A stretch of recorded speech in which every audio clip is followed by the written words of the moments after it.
passemos agora à ordem do dia. O número 1 da pauta é o requerimento 1447 de 2004, cuja ementa requer a realização de audiência pública para debater a situação do PIE, Faculdade de Educação NB, curso de Pedagogia para Início de Escolarização, especialmente a devolução de parte dos seus professores. Autores, deputada Arlete Sampaio, deputado Peniel Pacheco, deputado Ivelise Long e outros. O requerimento está sobre a mesa. Evidentemente que duas autoras do requerimento vão votar pela aprovação do requerimento, para marcarmos a data. Eu também voto pela aprovação. Então, por 3 votos, aprovado, e procuraremos, no mais rápido possível, encaixar só uma no nosso explicação, relatório. deputada. Com a palavra, verdade, deputada Arlete Sampaio. Esse requerimento, ele foi votado em plenário em um momento em que estavam todos os professores do PI na galeria, né?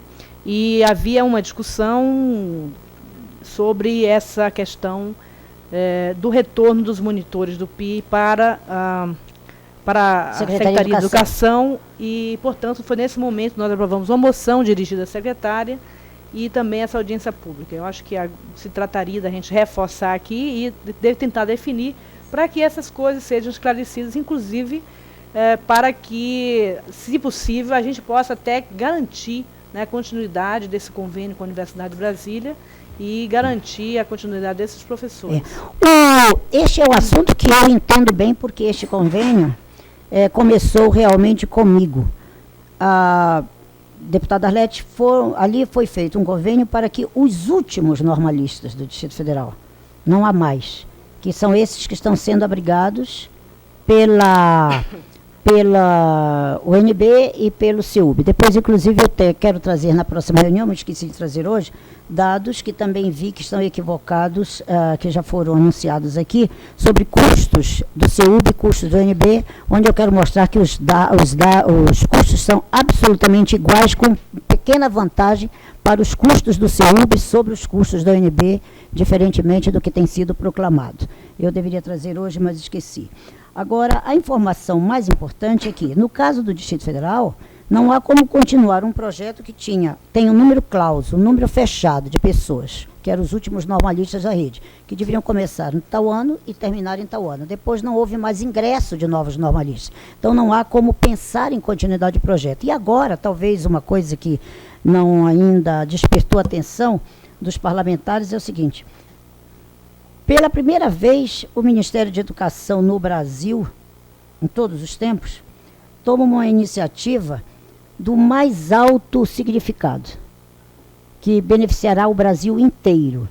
O Ministério da Educação está lançando o seu programa de formação de professores através de educação à distância em 5 polos de universidades, de forma que todo o Brasil seja coberto e que dispense secretarias municipais e secretarias estaduais, portanto, de estarem fazendo seus próprios convênios para formação, porque agora, onde houver ainda o professor normalista ou professor sem a formação adequada, ele vai estar amparado neste grande projeto do Ministério de Educação, através de 3 polos, se não me engano, a Universidade de Brasília é um desses polos, mas sobre o amparo agora de um programa nacional que pela primeira vez se realiza, sob o patrocínio do Ministério da Educação. Então, não havia mais oportunidades, são coisas que não podem ser discutidas sobre o âmbito emocional. Elas têm que ser discutidas sobre o âmbito da oportunidade. Foi oportuno, era pertinente à época, porque não tínhamos um programa nacional para cobrir. Agora temos um programa nacional realmente para cumprir. Mas, deputada, só uma questão. O que eles mais criticavam era que ainda tem uma turma que está prestes a concluir o curso e ainda sem a conclusão desses alunos estavam sendo retornados à secretaria os monitores. O que eles reivindicavam era que os monitores continuassem até o final dessa turma que está se formando aqui, até o final do ano, se não me engano. Essa solicitação eu também conheço. Agora, o que a secretaria está fazendo é pedir o cumprimento do convênio como foi assinado com aquela instituição. Quer dizer, eles trabalharam com 2.000 professores. Na hora que formou 1.000, Então já volta a metade dos monitores, porque 1.000 já foram graduados e ficaram 1.000.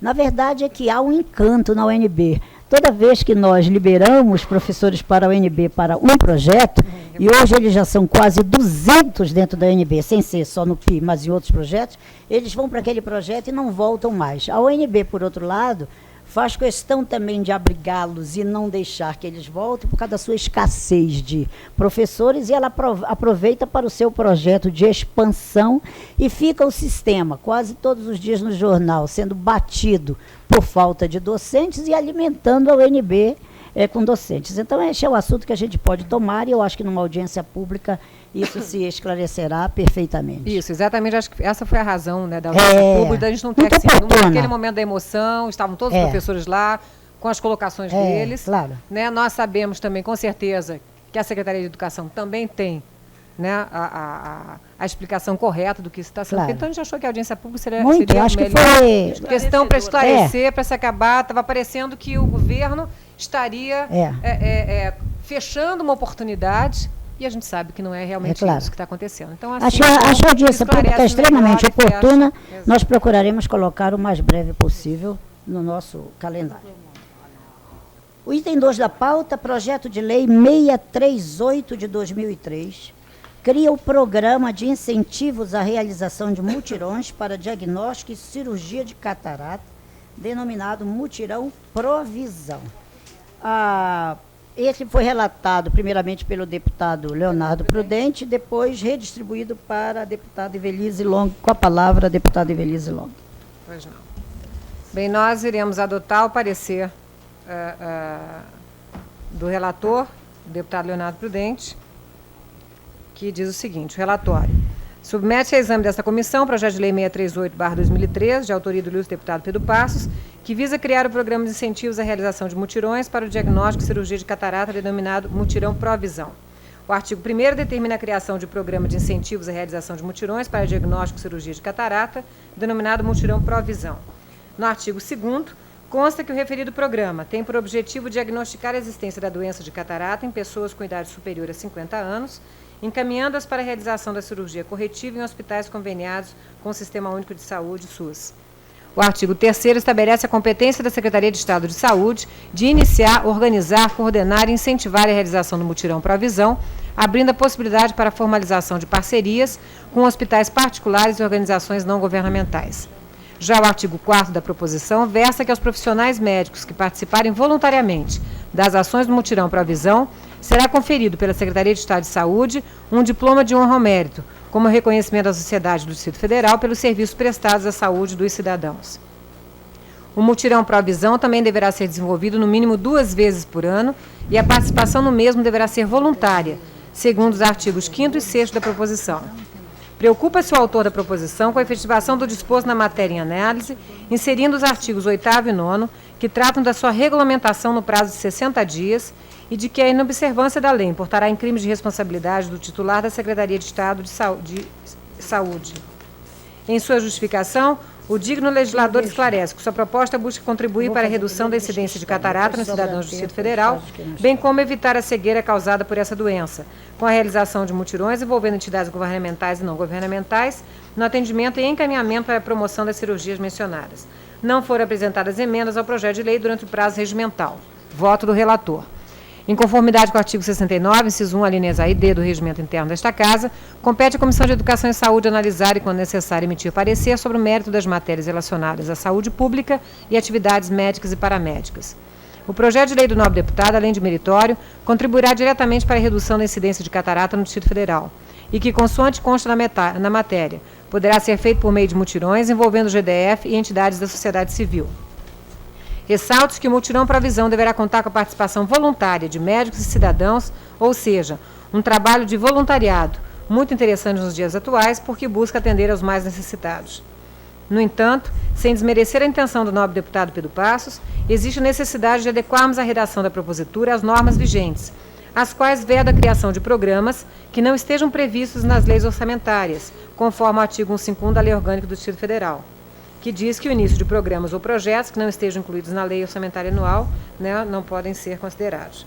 Dessage, propomos um substitutivo ao projeto de lei em análise, com vistas à sua implementação plena em benefício da comunidade. E, diante do exposto, somos, no mérito, pela aprovação do projeto de lei, número 638/2003, no âmbito desta comissão na forma de substitutivo.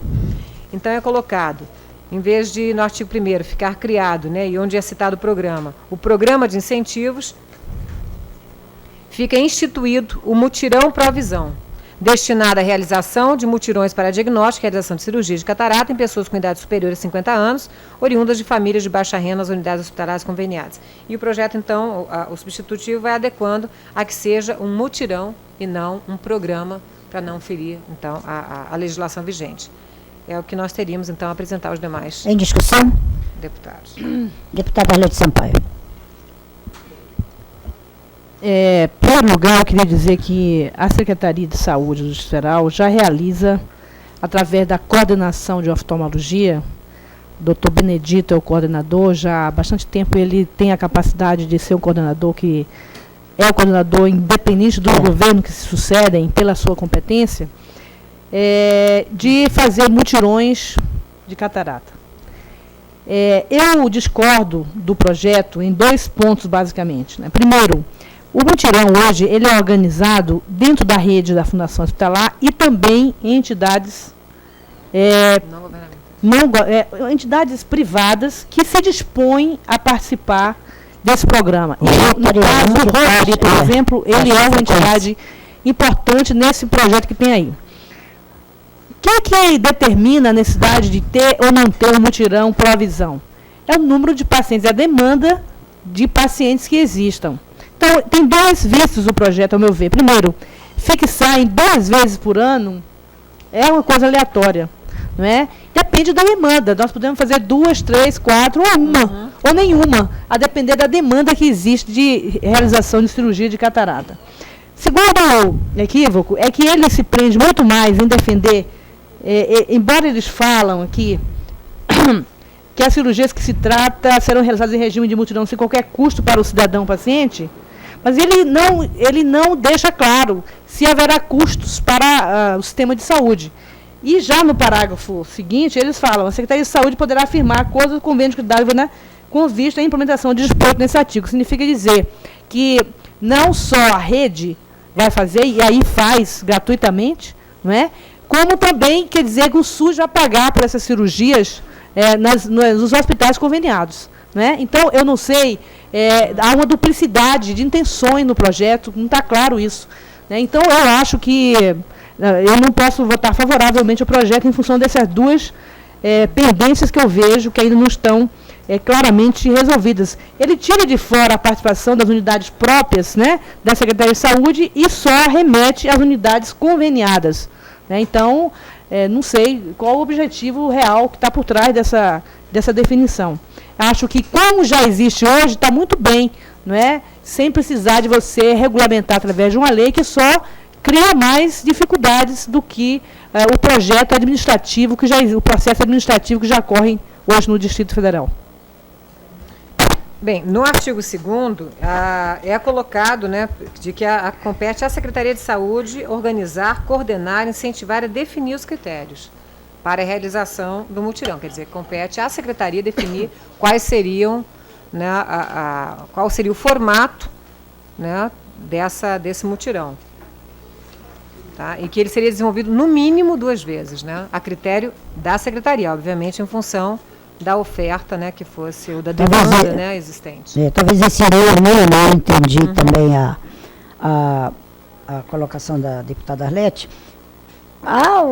Já não é a primeira vez, mas um certo modismo na casa de se pegar determinadas ações que são realizadas no sistema público, em todos os setores, bem-sucedidas, até sem as amarras de uma legislação, e em cima dessas realizações, alguém aparece e apresenta um projeto de lei. Esse não é o primeiro, não vai ser o último, com toda certeza. Agora, questão que venha realmente para amarrar, ela corre perigo. E aí se a relatora poderia, por exemplo, repensar essa questão de no mínimo 2 vezes.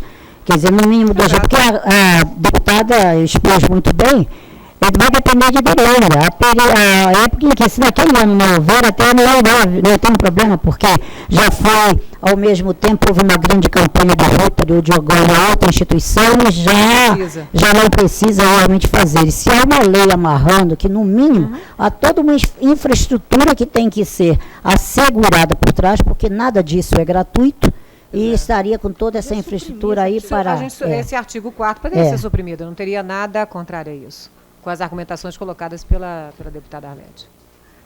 Então, em discussão, ela suprimiria essa amarra aí do artigo 4º, e, na verdade, é uma legalização de algo que realmente já vem sendo feito. Eu sugeriria, se for possível, uma outra emenda ainda, para poder a gente até votar o projeto. Seria nesse artigo 1º, nas unidades hospitalares próprias ou conveniadas, porque se tirar fora os hospitais da rede...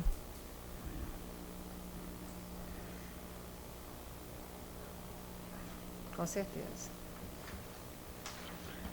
Então, acho que chegamos a um consenso. Então, vamos colocar em votação, terminada a nossa discussão. Como vota a deputada Arlete? Com as correções, favoravelmente. Deputada Evelise, teu voto conhecido e acatou as correções sugeridas. Acatou as sugestões, as emendas sugeridas, e eu, então, também votaria com as emendas. Então, aprovado por unanimidade dos presentes. 3 votos aprovando o projeto de lei 638/2003. Projeto de lei 729/2003, também como relatora a deputada Evelise Long. Eu aproveitaria para dizer que vou dar preferência para os projetos que os relatores estão presentes, e depois, em havendo tempo, nós passaremos com relatores ad hoc a relatar os projetos de lei que os relatores não estejam aqui. Deputada Evelise Long, para o projeto de lei 729. Dispõe sobre a política permanente de combate ao tabagismo direcionada à criança e adolescente no âmbito do Distrito Federal. Deputado Pedro Passos, o autor, ela também encampou, recebeu também o parecer do deputado Leonardo Prudente. Bem, mediante o projeto de lei relatório, mediante o projeto de lei número 729/2013, o ilustre deputado Pedro Passos, o objetivo é instituir no Distrito Federal política permanente de combate ao tabagismo, direcionada principalmente à criança e adolescente.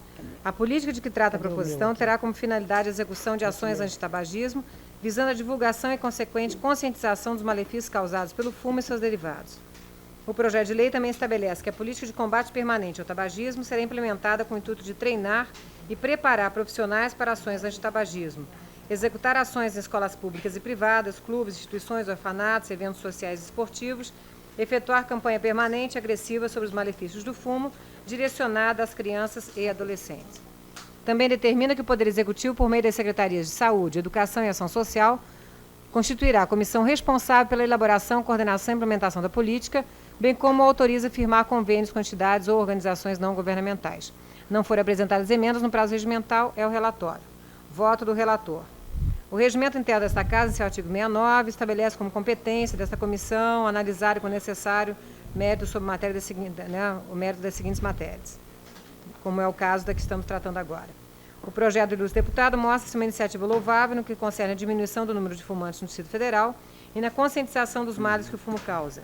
Estima-se que haja no Brasil cerca de 35 milhões de fumantes adultos e 2.800.000.000 de adolescentes, segundo a Organização Mundial de Saúde, de que 90% dos adultos fumantes iniciaram o vício antes dos 19 anos de idade. Estudos recentes dão conta de que a cada ano o fumante inicia mais cedo a sua convivência com o vício. Nesse contexto, as crianças e adolescentes tornam-se alvos fáceis e são as mais visadas pela indústria do fumo, que sabe que é nessa fase que a dependência se enraiza. Com uma propaganda cara, sedutora e agressiva contra leis restritivas de pouco ou nenhum efeito, muitas das quais não saem do papel, e campanhas esporádicas contra o fumo, vemos nossas crianças aderindo ao vício cada vez mais cedo. Dessa forma, mostra-se eficiente em seu fim a iniciativa do novo parlamentar na apresentação da proposição. A Constituição Federal é clara ao preconizar a responsabilidade do poder público com as crianças e adolescentes no nosso Brasil. Artigo 2003 da Constituição. A assistência social será prestada a quem dela necessitar, independentemente de contribuição à Seguridade Social, e tem por objetivos: 1. A proteção à família, à maternidade, à infância, à adolescência e à velhice. 2. O amparo às crianças e adolescentes carentes. Ainda no artigo 227, a Carta Magna estabelece normas gerais que abrangem as crianças e adolescentes, né, onde diz que o Estado promoverá programas de assistência integral à saúde. A instituição da política permanente... Como é que está?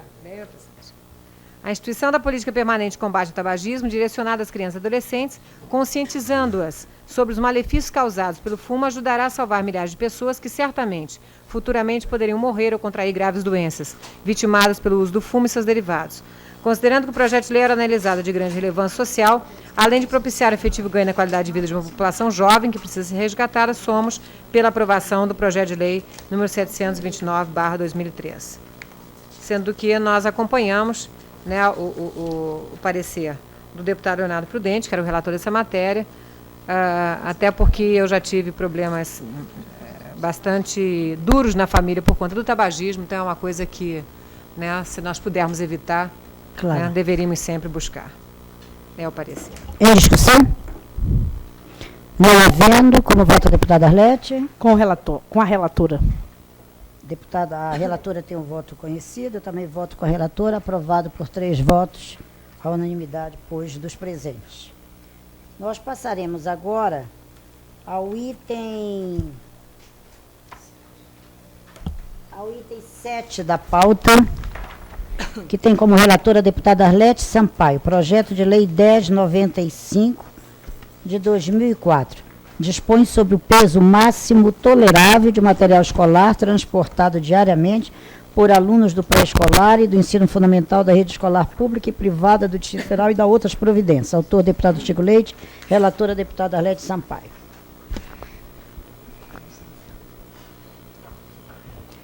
Vem a esta Comissão de Educação e Saúde o projeto 1095/2004, que dispõe sobre o peso máximo tolerável do material escolar transportado diariamente por alunos do pré-escolar e do ensino fundamental da rede escolar pública e privada do Distrito Federal e da outras providências.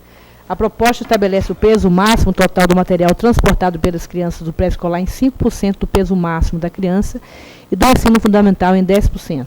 Segundo a proposta, cabe à escola, através de seus coordenadores, definir o material que a criança deverá transportar diariamente. O material que exceder o peso máximo ficará guardado em armários individuais ou coletivos, sob a guarda de uma pessoa indicada pela escola. O parágrafo 2º, artigo 3º da proposição, impede a cobrança pela guarda do material, enquanto o artigo 4º estabelece as penalidades pelo desrespeito aos limites do peso. Essas penalidades são de advertência ou de multa de R$300 por aluno em excesso de material escolar. O artigo 5º obriga as escolas a fixarem em locais visíveis as normas contidas na lei, enquanto o artigo 6º trata da publicação e da revogação das disposições contrárias. Na justificação, o autor argumenta que, segundo as pesquisas médicas, o peso ideal para o material escolar de uma criança seria em torno de 5 a 10% do seu peso, mas as crianças estariam carregando pesos superiores a 30%. Em razão da fase de desenvolvimento do esqueleto em que se encontram as crianças, a redução do peso dos materiais escolares é imprescindível para evitar problemas de saúde, como desequilíbrio muscular, dores, escoliose e alterações de postura. O autor ressalta que 2 proposições sobre esse assunto já foram apresentadas na Câmara Legislativa, sem terem sido objeto de deliberação no plenário, e que o disposto no projeto de lei está em consonância com a Constituição Federal, quando esta determina, no artigo 227, que é dever da família, da sociedade, do Estado, entre outras coisas, colocar as crianças a salvo de toda forma de negligência, além de lhes assegurar a saúde. É o relatório. Voto da relatora. Nos termos do artigo 69, é cada vez mais comum a presença de crianças em consultórios médicos com problemas de saúde que são característicos de pessoas na idade adulta. Alguns desses problemas têm origem em posturas inadequadas que são adquiridas ao longo da vida. O projeto de lei da autoria do deputado Chico Leite visa eliminar uma das causas de problemas de saúde infantis, o peso dos materiais escolares. De fato, é corriqueira a cena de crianças dirigindo a escola com enormes mochilas cheias de cadernos, livros e outros materiais que pesam além de suas estruturas ósseas, do que suas estruturas ósseas são capazes de suportar. Dessa forma, o resultado, como bem diz o autor, são escolioses, dores e alterações de postura com consequências para toda a vida. A proposição tem o mérito de, além de definir os pesos máximos para o material escolar, apontar os responsáveis pela sua implementação e os meios para que as crianças possam carregar pouco peso sem deixar de dispor de todos os materiais necessários na escola. Isto ocorrerá mediante a implantação de armários nos quais os livros e cadernos poderão ser guardados, impondo penalidade às escolas que não cumprirem essa determinação. O projeto de lei ataca o problema na sua origem, impondo uma medida preventiva que certamente impedirá que muitas crianças desenvolvam problemas em virtude do peso dos materiais escolares. Isto resultará em melhor qualidade de vida para as crianças e terá também como consequência a redução de gastos com tratamentos médicos. Em razão da importância da temática em questão e da solução apresentada pelo deputado Chico Leite, que trabalha no sentido da prevenção, somos pela aprovação dessa proposição no âmbito dessa Comissão de Educação e Saúde. Em discussão?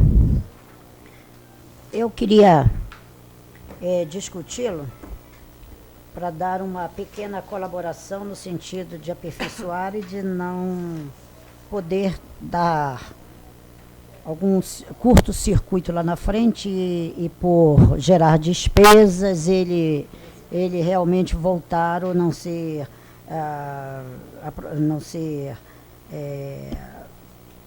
homologado.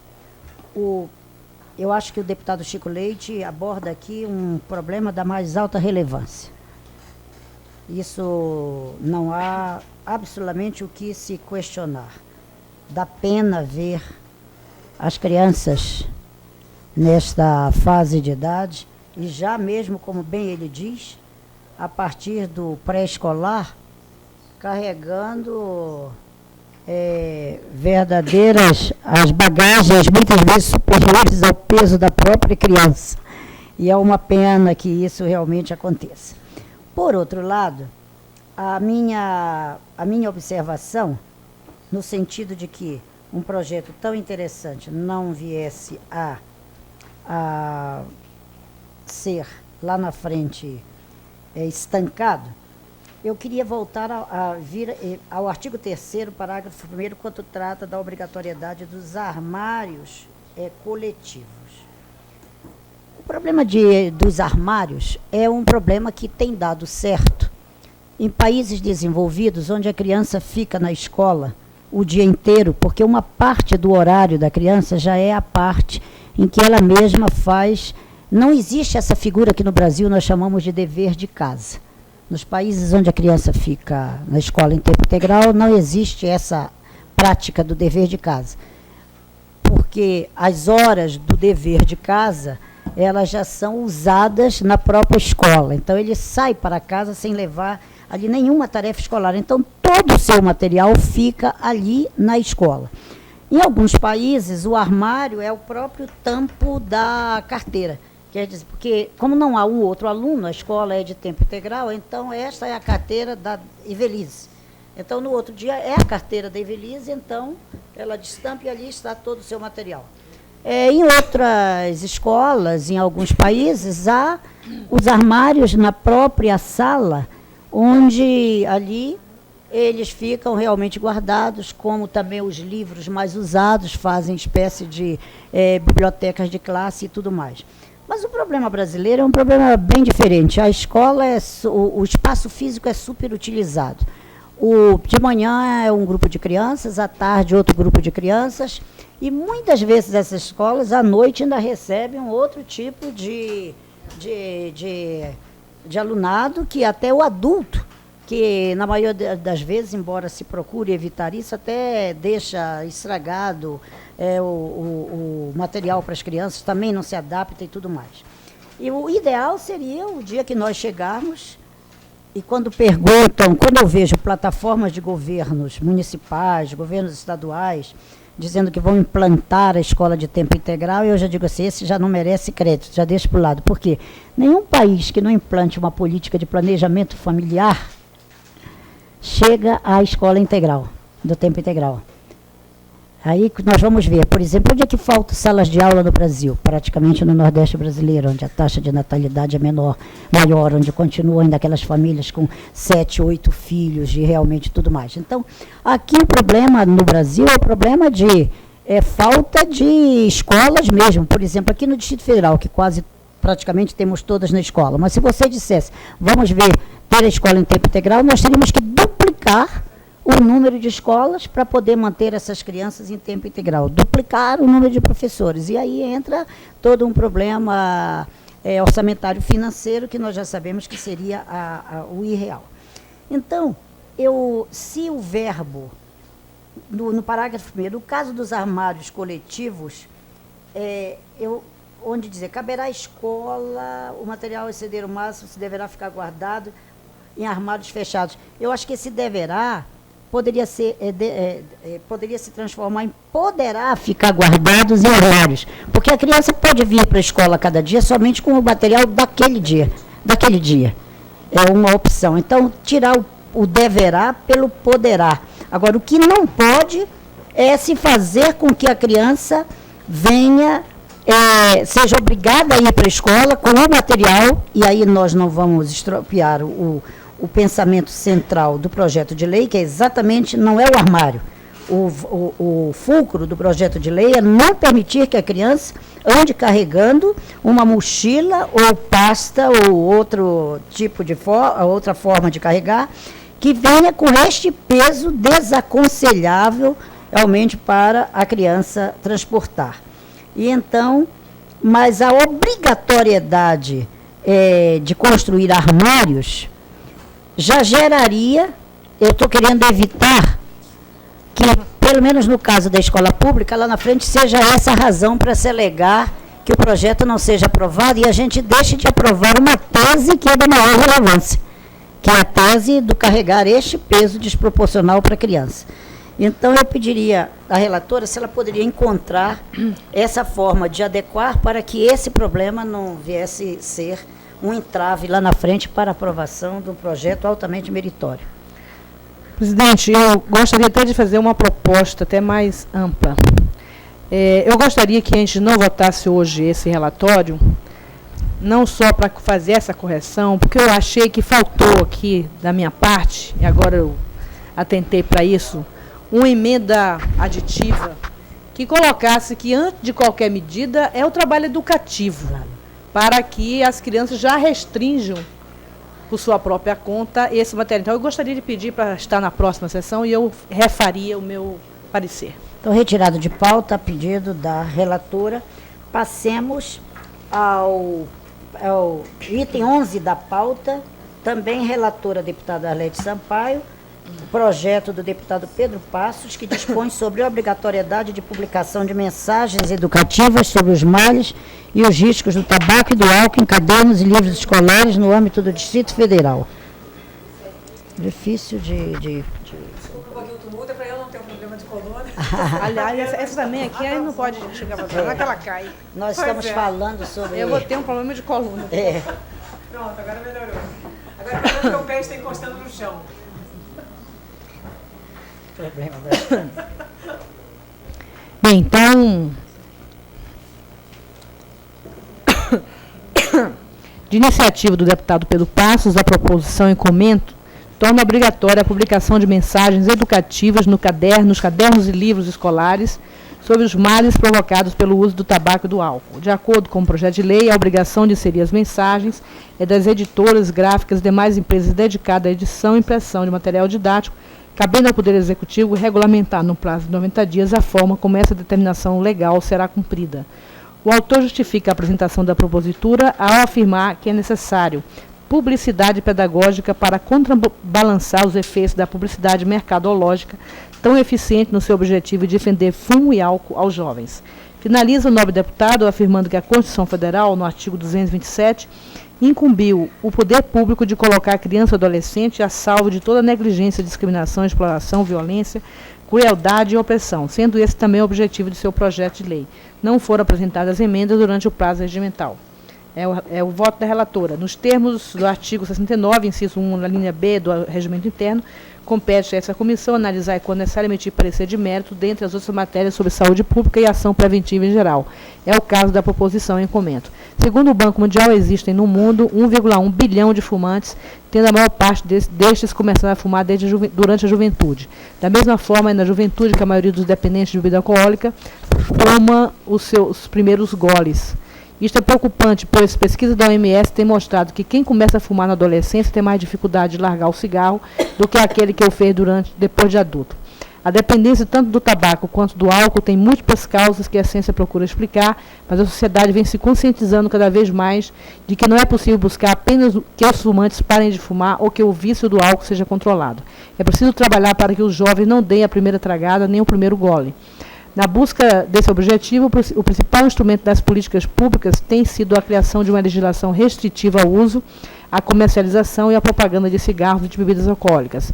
Estas políticas são hoje adotadas mundialmente, encontrando resistência das indústrias do tabaco e do álcool que se esforçam para encontrar brechas na legislação, de modo a propagandearem seus produtos. No Distrito Federal, seguindo a orientação presente no âmbito federal, há uma série de leis impondo restrições ao fumo e às bebidas alcoólicas, com o objetivo de resguardar a saúde da população. A Lei 1297, de 31 de 12 de 96, proíbe a venda de cigarros a menores de 18 anos, enquanto a Lei 2753, de 26 de 7 de 2001, proíbe a propaganda de bebidas alcoólicas e derivados do tabaco em logradouros públicos e próprios do Distrito Federal.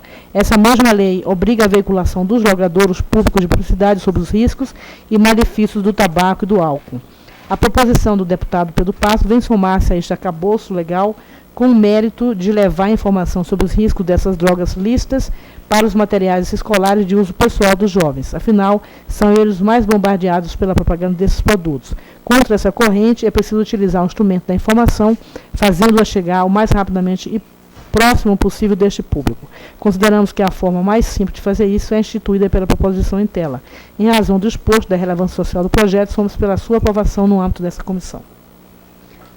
Em discussão, eu quero discutir para uma ligeira reflexão. Acho que também é uma matéria muito importante, mas de difícil aplicação se nós olharmos que livros escolares, por exemplo, para o âmbito do ensino fundamental, que a grande massa de alunos do Distrito Federal, eles integram o Programa Nacional do Livro Didático. Então, eu não sei como uma lei é local iria opor a um programa nacional que faz, portanto, a compra de livros para todo o Brasil, embora os professores das escolas indiquem seus autores prediletos, mas o que o professor de uma escola em Ceilândia, Taguatinga, do Plano Piloto está indicando, pode ser aquele mesmo autor que também lá no Belém, em Porto Alegre, era necessário então ver quais foram os mais votados e faz a compra deste material e redistribui para os estados brasileiros. Eu tenho dúvida disso.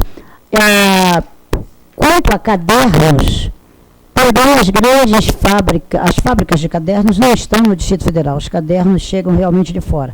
Talvez se pudesse aproveitar o espírito do projeto para dizer que quando, em se tratando de livros ou cadernos distribuídos em programas do governo do Distrito Federal, porque quando distribuídos em programas do governo do Distrito Federal, você pode dizer que capa quer, como quer a contracapa, mas nós teríamos problemas de execução com o Programa Nacional do Livro Didático.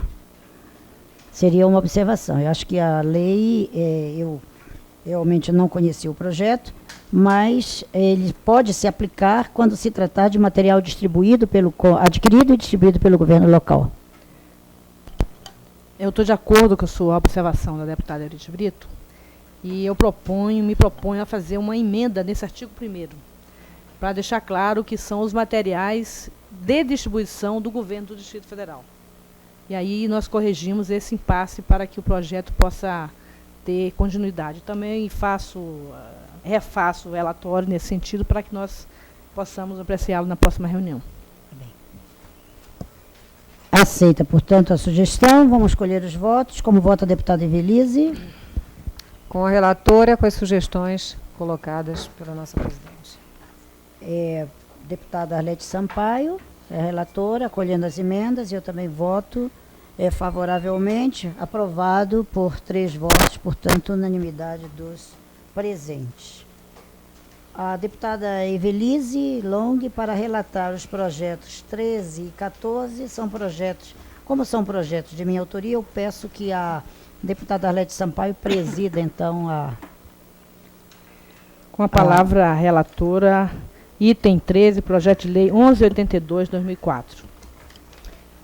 Vem ao exame desta comissão o projeto de lei em epígrafe, de iniciativa da nova deputada Eurides Brito, que dispõe sobre a utilização dos horários destinados ao recreio como um espaço de desenvolvimento biopsicossocial dos estudantes das escolas públicas do Distrito Federal. A proposição estabelece que as escolas públicas do DF ficam obrigadas a planejar o horário de recreio, de forma a utilizá-lo como espaço de desenvolvimento biopsicossocial dos estudantes, sem ônus financeiro adicional. Estabelece ainda que o planejamento deverá ser discutido com a comunidade escolar, integrar o projeto pedagógico da escola e ser renovado constantemente, tornando o recreio um espaço prazeroso para os alunos. O prazo de regulamentação pelo Poder Executivo, a vigência da lei e revogação das disposições contrárias são objeto dos artigos 4º, 5º e 6º dessa proposição. Na justificativa, a deputada Eurides Brito diz que a formação global do aluno não se limita ao espaço da sala de aula, mas pode ocorrer em qualquer momento de sua vida. O recreio é uma oportunidade de socialização, de construção de relações afetivas saudáveis, de desenvolvimento biopsicossocial, de exercício de cidadania. Se bem planejado, permite ao discente dar asas à imaginação, criar, participar, competir. E aos professores, descobrir talentos, valorizá-los e elevar sua autoestima. É evidente que o recreio planejado também reduz os confrontos entre os estudantes, que muitas vezes têm como consequência agressões verbais ou físicas. Contribui para a paz na escola. Não foram apresentadas emendas no prazo regimental, é o relatório. Voto do relator. Entendemos ser meritória a proposição, já que o recreio planejado será de grande importância para o desenvolvimento biopsicossocial do corpo docente das escolas públicas, como bem ressaltado na justificação do projeto. Diante do exposto, somos favoráveis à aprovação do projeto de lei número 1182/2004, no âmbito desta comissão, é o parecer. Em discussão, eu quero escrever eu não fiz no tempo devido, mas eu queria fazer uma sugestão para ver se tanto a autora quanto a relatora possam ainda admitir. A minha preocupação, eu acho que o projeto é extremamente louvável, mas a minha preocupação é que isso não sobrecarregue o professor. Então, eu fiz aqui uma emenda que diria o seguinte: o disposto nessa lei não prejudicará o descanso dos professores no horário do recreio. Porque também você não pode querer que, além das aulas, eles não tenham o descanso deles e se integrem nesse projeto de desenvolvimento biopsicossocial dos estudantes. Então, salvaguardando o direito do professor também ter o seu descanso, tudo bem, acho que não teria dificuldade nossa de estar aprovando o projeto. Em discussão ainda. Como autora, eu não tenho nada a escola tem outros componentes no seu corpo, é administrativo, técnico-administrativo, e usar também de programas de voluntariados com pais, com amigos da escola e com outros grupos, segmentos que não, de forma alguma, atrapalhariam a implantação da ideia. Como relatora, eu concordo com a emenda apresentada. Então, incorporo, então, a parecer. Não havendo mais quem queira discutir, em votação, como eu voto pela aprovação do projeto, a deputada Evelise também já tem o seu voto conhecido, e como a deputada Elisabeth é autora, também tem seu voto conhecido. Então, por 3 votos favoráveis e 2 ausências, aprovamos no âmbito dessa comissão o projeto de lei 1182/2004. Devolvo a presidência da deputada Eurides Brito. Não, é a próxima tem também. Mais um processo. 14. Com a palavra a relatora do projeto de lei 1183/2004, deputada Evelise. Vem ao exame desta comissão o projeto de lei em epígrafe de iniciativa da nova deputada Eurides Brito, que institui o programa Família na Escola, de ação integrada nas escolas da rede pública de ensino do Distrito Federal. A proposição institui nas escolas públicas do DF o programa Família na Escola, com os seguintes objetivos: ampliar a participação dos pais e solidificar ações do Conselho Escolar, conscientizar as famílias sobre sua corresponsabilidade na educação dos filhos, estimular o envolvimento da comunidade na gestão escolar, na elaboração, na execução e na avaliação do projeto pedagógico da escola e nas demais ações por ela implementadas. Manter as famílias permanentemente informadas sobre o desempenho dos alunos, no que se refere a competências, habilidades, valores e atitudes, definindo-se ações conjuntas para solucionar problemas quando detectados. Transformar a escola em polo de interesse familiar. O prazo de regulamentação pelo Poder Executivo, a vigência da lei e a revogação das disposições contrárias são objeto dos artigos 3º, 4º e 5º desta proposição. Na justificativa, a deputada Eurídice Brito traz o preceito constitucional do artigo 205, que diz: a educação, direito de todos e dever do Estado e da família, será promovida e incentivada com a colaboração da sociedade, visando ao pleno desenvolvimento da pessoa, seu preparo para o exercício da cidadania e sua qualificação para o trabalho. Não foram apresentadas emendas no prazo regimental, é o relatório. Voto do relator. Entendemos ser meritória a proposição, já que a integração comunidade escolar e sociedade, através do programa Família na Escola, será de grande benefício para todos. Diante do exposto, somos favoráveis à aprovação do projeto de lei número 1183/2004 no âmbito desta comissão. É o parecer.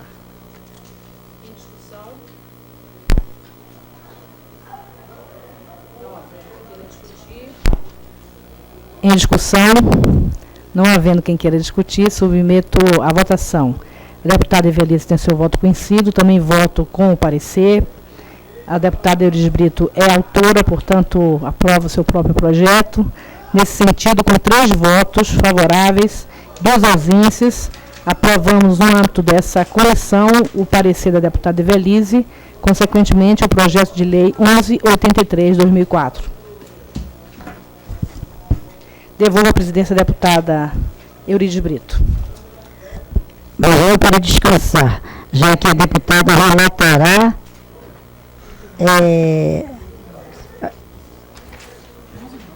item 18, será a relatora do projeto de lei 1274 de 2004, e eu peço que a deputada Evelice Long presida a reunião pelo mesmo motivo anterior, por eu ser a autora do projeto. Passo a palavra à relatora do projeto, deputada Arlete Sampaio. Peço...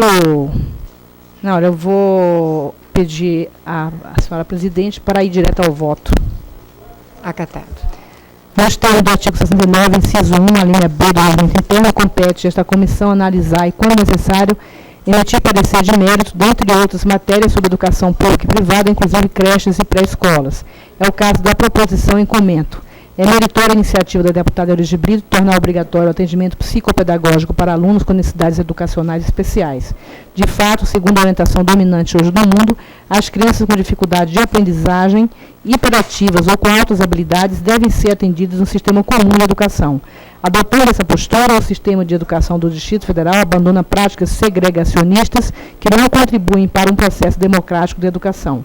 O princípio fundamental da educação inclusiva é que todas as crianças devem aprender juntas, independentemente de quaisquer dificuldades ou diferenças que possam ter. Isso não impede que nas escolas regulares as crianças com necessidades educacionais especiais recebam apoio extra que possam precisar para que se lhes assegure a educação efetiva.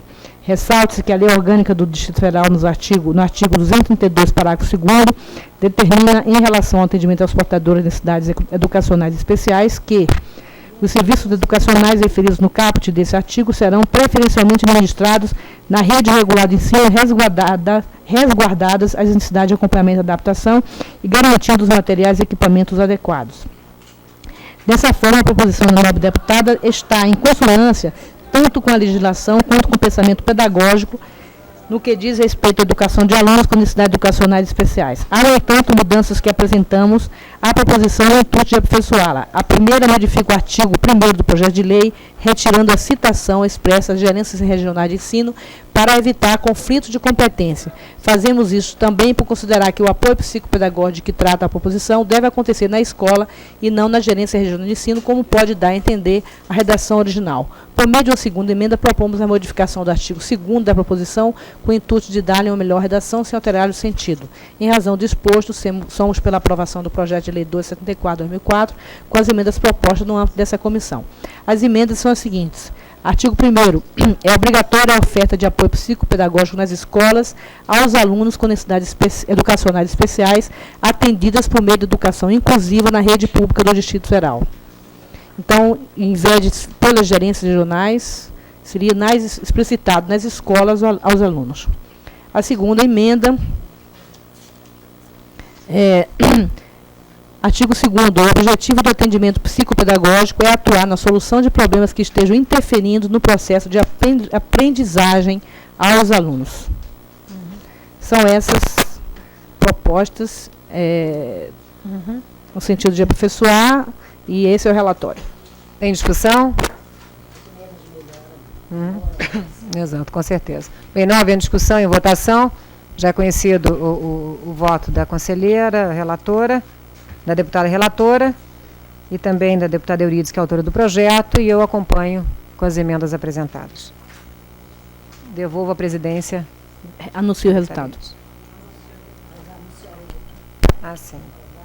Aprovado com 3 votos favoráveis com as emendas apresentadas. E 2 ausências. Dos itens 19 a 25, temos indicações. Como tem sido de praxe, eu vou ler a ementa das indicações e para que, se algum deputado assim o desejar, possa pedir destaque, senão nós vamos... Não, que nem preciso ler, eu já li todas, não todas. tenho nenhuma... Também não. Então, estaríamos aprovando as indicações 2730 de 2004, 2749 de 2004, prefeito de registro na ata, 2750 de 2004, 2756 de 2004, 2757 de 2004, 2758 de 2004, 2759 de 2004. Submeto, portanto, a votação das indicações. Não havendo nenhuma manifestação em contrário, aprovadas por 3 votos, havendo 2 ausências nesta reunião. Eu pergunto se poderíamos ainda passar algum projeto de lei, já que se a deputada ainda tem alguns minutos, ou preferiria já deixar para outra reunião? Então, deixaríamos que os relatores não estão presentes. Talvez seja até também uma maneira de fazer com que os relatores estejam presentes aqui. Eu quero agradecer muito a deputada Arlete Sampaio, a deputada Evelise, por nós termos podido hoje retomar a pauta de nossas reuniões. Muito obrigada.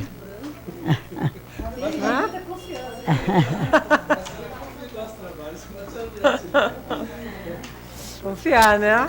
Assim encerrada a reunião. Declaro encerrada a reunião.